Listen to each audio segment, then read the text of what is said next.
الصلاة والسلام عليك يا رسول الله وعلى آلك وأصحابك يا حبيب الله الصلاة والسلام عليك يا نبي الله وعلى آلك وأصحابك يا نور الله۔ میٹھے میٹھے اسلامی بھائیوں، درود پاک پڑھنے کے بے شمار فضائل و برکات ہیں۔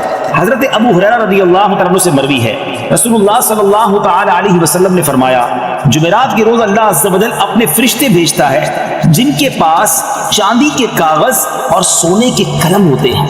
وہ جمعرات کے دن اور جمعے کی رات مجھ پر کثرت سے درود پڑھنے والوں کے نام لکھتے ہیں۔ طریقے سے تیاری ہوتی ہے جمعرات کی رات، فرشتوں کے پاس چاندی کے کاغذ ہوتے ہیں، سونے کے قلم ہوتے ہیں، اور وہ جمعرات کی رات اور جمعہ کے دن درود پڑھنے والے جو ہوتے ہیں ان کے نام اس میں لکھتے ہیں۔ سبحان اللہ سبحان اللہ۔ نبی صلو علی الحبیب صلی اللہ تعالی علی محمد صلی اللہ علیہ وسلم۔ اور آج ہم ہیں کہ چھوٹا سا امتحان آ جائے تو زبان پر شکوہ ہے، شکایات ہیں، کمپلینز ہیں، بس یار بہت پریشان، سر میں درد ہے کہ جاتا نہیں، پیٹ کا درد تڑپاتا رہتا ہے، بس ہر وقت کمر میں درد رہتا ہے، بھائی کاروبار بڑا ہی مندہ ہے، طبیعت میں مزہ نہیں ہے، بس یار پریشان ہوں، پتہ نہیں کیا زندگی کو ہو گیا ہے۔ جس کو دیکھو کمپلینز ہیں، شکر نہیں ہے، اور آزمائش کے لیے پریپیئر بھی نہیں ہے، کیونکہ قرآن نہیں پڑھتے۔ حالانکہ قرآن میں رب عز و جل نے باقاعدہ اناؤنس کر دیا ہے، سورہ بقرہ کی بڑی مشہور آیت ہے، کئی بار سنی ہوگی، وَلَنَبْلُوَنَّكُمْ بِشَيْءٍ مِّنَ الْخَوْفِ وَالْجُوعِ وَنَقْصٍ مِّنَ الْأَمْوَالِ وَالْأَنفُسِ وَالثَّمَرَاتِ وَبَشِّرِ الصَّابِرِينَ الَّذِينَ إِذَا أَصَابَتْهُم مُّصِيبَةٌ قَالُوا إِنَّا لِلَّهِ وَإِنَّا إِلَيْهِ رَاجِعُونَ۔ اچھا، اسی آیت سے پہلے جو آیت جہاں سے سٹارٹ ہوا، یہ ٹاپک سٹارٹ ہوا تو کیا فرمایا؟ یا ایھا الذین آمنوا استعینوا بالصبر والصلاۃ ان اللہ مع الصابرین۔ پہلے سے قرآن گویا آپ کا مائنڈ سیٹ کر رہا ہے کہ دیکھو اللہ صبر کرنے والوں کے ساتھ ہے، اے ایمان والو مدد طلب کرو نماز سے اور صبر سے، اور پھر کہا اللہ صبر والوں کے ساتھ، اور پھر آگے ٹاپک شروع ہوتا ہے کہ ہم ان قریب تمہیں آزمائیں گے، وَلَنَبْلُوَنَّكُمْ، کن چیزوں سے؟ اچھا لسٹ بھی دے دی قرآن نے، تمہیں بھوک سے آزمائیں گے، غربت آ جائے گی، تمہارے پھل کم ہو جائیں گے، تمہارا مال کم ہو سکتا ہے، تمہیں خوف بھی ہو سکتا ہے دشمن کا، ڈیفیکلٹیز آ سکتی ہیں لائف میں، لیکن پھر آگے کیا کہا؟ وَبَشِّرِ الصَّابِرِينَ، خوشخبری ہے صبر والوں کے لیے، جب ان پر مشکل آتی ہے تو کہتے ہیں ہم اللہ ہی کا مال ہیں اور اللہ ہی کی طرف لوٹائے جائیں گے۔ تو اس کا مطلب یہ ہوا کہ ایسا نہیں ہوگا کہ زندگی میں کبھی مجھ پر اور آپ پر کوئی پرابلم نہیں آئے گی، آ چکی، آگے بھی آئیں گی، لیکن قرآن کہتا ہے خوشخبری ہے صبر والوں کے لیے کہ جب پرابلم آتی ہے تو پریپیئر ہوتے ہیں، اللہ کا شکر ادا کرتے ہیں، صبر کرتے ہیں۔ آپ اگر مہنگائی کے ٹینشن سے، روزگار کے ٹینشن سے، دنیا کی پرابلم سے نکلنا چاہتے ہیں نا، یہ فارمولا ہے جو ہمیں قرآن سے ملا ہے۔ جس دن آپ اس وظیفے کو اپنا لو گے نا، اور اپنی مشکل، اپنی پریشانی، اپنی تکلیف میں جب یہ پڑھو گے کہ وَأُفَوِّضُ أَمْرِي إِلَى اللَّهِ ان اللہ بصیر بالعباد، میں اپنے کام اپنے رب کو سونپتا ہوں، بے شک اللہ بندوں کو دیکھ رہا ہے۔ آج ہم کیا کرتے ہیں، ہمارا کوئی کام اٹک جائے، ہم کسی منسٹر کو فائل دے کر آتے ہیں اور منسٹر صاحب سائن کر دیں تو تسلی ہو جاتی ہے میری فائل پہنچ گئی ہے، ارے میں نے تو فلاں وزیر کو دے دی ہے، فلاں جناب حاکم کو دے دی ہے، ارے تم دنیا والے کو فائل دے کے سمجھتے ہو تمہارا کام ہو جائے گا، اپنی ساری زندگی کی فائل رب کی بارگاہ میں جمع کرا دو نا۔ وَأُفَوِّضُ أَمْرِي إِلَى اللَّهِ، اے اللہ میں اپنے کام تجھے سونپتا ہوں، میں تھک گیا، میں پریشان، میں بیمار، اے اللہ میں قرضے سے نہیں نکل پا رہا، میرے روزگار کے مسائل ہیں، میرے گھر میں پرابلمز ہیں، اے اللہ میں دنیا میں کوششیں کر کے تھک گیا، اے مالک اب تیرے سپرد کرتا ہوں، اور تجھ سے بڑا خالق کون ہے، تیری حکمتوں کے انداز نرالے۔ وَأُفَوِّضُ أَمْرِي إِلَى اللَّهِ إِنَّ اللَّهَ بَصِيرٌ بِالْعِبَادِ، خدا کی قسم جب تکلیف میں دل کی گہرائیوں سے آپ یہ وظیفہ پڑھیں گے، یہ آیت پڑھیں گے، آپ کو ایک سکون سا محسوس ہوگا کہ میرے رب کریم کو اب کام میں نے دے دیے ہیں جو میری ماں سے زیادہ مجھے چاہنے والا ہے، اور وہ ضرور مجھ پر کرم کے دروازے کھولے گا۔ آج سے نیت کرے کہ مشکلوں پر بے صبری نہیں بلکہ صبر کا دامن تھامیں گے، اللہ کی رضا پر راضی رہیں گے۔ اب آگے چلتے ہیں، اور ان کی راتیں تلاوت قرآن اور دعاؤں میں گزری۔ میری اور آپ کی راتیں کیسے گزر رہی ہیں؟ فلموں میں، گانوں میں، میوزک میں، اور کہتے ہیں پنجتن کا غلام ہوں۔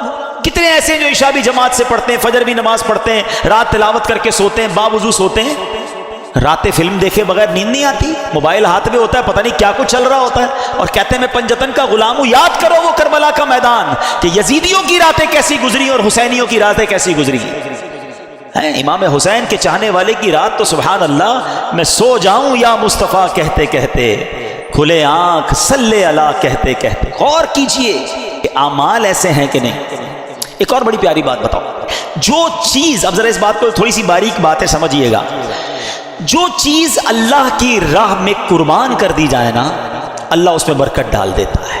اب اس سے آپ اپنی ساری لائف کو ایزیوم کر لیں۔ اگر آپ چاہتے ہیں کہ آپ کی صحت میں برکت ہو، آپ اپنی باڈی کو، اپنے جسم کو اللہ کی راہ میں استعمال کریں، نماز پڑھیں، دین کے کام میں یوز کریں، اللہ آپ کی صحت میں برکت ڈال دے گا۔ آپ چاہتے ہیں آپ کی زبان میں برکت ہو، آپ کے الفاظ مؤثر ہو جائیں، اٹریکٹیو ہو جائیں، آپ اپنی گفتگو میں اللہ رسول کا نام لینا شروع کریں، درود پاک پڑھیں، ذکر اللہ کریں، تلاوت قرآن کریں، لوگوں کو اسلام کی نیکی کی دعوت دیں، اللہ آپ کی گفتگو میں برکت ڈال دے گا۔ آپ چاہتے ہیں آپ کے مال میں برکت ہو جائے، اللہ کی راہ میں مال خرچ کریں، اللہ آپ کے مال میں برکت ڈال دے گا۔ آپ چاہتے ہیں اللہ آپ کی اولاد میں برکت ڈال دے، آپ اپنی اولاد کو دین کے کاموں کی طرف لگائیں، اللہ اس میں برکت ڈالے گا، ان کے لیے نصیب اچھے کر دے گا۔ تو کربلا کا یہ پیغام ہے کہ جس چیز میں تم برکت چاہتے ہو، اس چیز کو اللہ کی راہ میں قربان کرو، اللہ اس میں اور برکت ڈال دے گا۔ اب ایک اور میسج، اور آج تمہاری پلنگ کے اوپر سوتے ہوئے نماز قضا ہو جاتی ہے، آج تھوڑی سی طبیعت خراب ہے یار، موڈ اچھا نہیں ہے، بس کل پڑھ لوں گا، بس اگلے جمعے سے نہیں چھوڑوں گا، ہماری نماز قضا ہوتی ہے۔ بتاؤ کیا جواب دو گے قیامت کے دن اگر امام حسین سے ملاقات ہو گئی اور انہوں نے پوچھ لیا کہ ہم نے تو کربلا کے میدان میں بھی نماز قضا نہیں کی اور تم اپنے گھر پہ نماز قضا کرتے تھے اور کہتے تھے میں پنجتن کا غلام ہوں؟ ہوگا کوئی جواب ہمارے پاس؟ آؤ آج کی مبارک رات یہ پکی سچی نیت کر کے جانا ہے کہ ایٹ اینی کاسٹ کچھ بھی ہو جائے آج کے بعد ہماری نماز قضا نہیں ہوگی۔ اچھا، جب سر انور کو نیزے پر اٹھا لیا گیا نا، ان یزیدیوں نے آپ کے مبارک سر کو نیزے پہ اٹھایا، تو اس وقت اس سر سے بھی تلاوت قرآن کی آواز آ رہی ہے۔ یہ امام حسین کی کرامت ہے۔ کیا خوبصورت شاعر امیر اہل سنت کے غالباً شعر آپ فرماتے ہیں، عبادت ہو تو ایسی ہو، تلاوت ہو تو ایسی ہو، سر شبیر تو نیزے پہ بھی قرآن سناتا ہے۔ یہ بھی پیغام تھا ہمارے امام کا کہ قرآن کتنا اہم ہے، مگر انفارچونیٹلی آج ہماری بہت بڑی تعداد کو صحیح تلفظ کے ساتھ قرآن پڑھنا بھی نہیں آتا۔ اچھا آتا ہے تو پڑھنے کا ٹائم نہیں۔ ذرا سوچو کتنا خوف کا وقت ہوگا، کتنا افراتفری کا عالم ہوگا، لاشیں پڑی ہوئی ہیں مگر میرے امام تلاوت کر رہے ہیں اور ہم اپنے گھر میں ایئر کنڈیشن چل رہا ہوتا ہے پھر بھی تلاوت نہیں کرتے۔ یہ موبائل ہم سے روز گھنٹوں لے جاتا ہے، سورہ ملک پڑھنے کا ٹائم نہیں ملتا، حالانکہ اسی موبائل میں قرآن بھی ڈاؤن لوڈ ہو سکتا ہے، سورہ یاسین پڑھنے کا ٹائم نہیں ملتا۔ کئی ایسے حافظ قرآن ہوتے ہیں جو دہراتے نہیں اپنے قرآن کو۔ اللہ نے اتنی بڑی نعمت دی آپ کو کہ آپ کے سینے میں قرآن محفوظ ہوا، گویا جنت کا آپ کو راستہ ٹھکانہ مل رہا تھا اور آپ نے اسے بھلا دیا، آپ اسے بھی نہیں پڑھتے۔ نہ کریں ایسا۔ حدیث پاک کا مضمون ہے وہ دل ویران ہے جس میں کچھ قرآن نہیں ہے۔ ہم سب کے لیے کوسچن ہے کہ میرے دل میں کتنا قرآن ہے، میں کتنا روز قرآن پڑھتا ہوں۔ آؤ پلیز، یہ پیغام ہے کربلا کا۔ امام حسین کی روح بھی بہت خوش ہو۔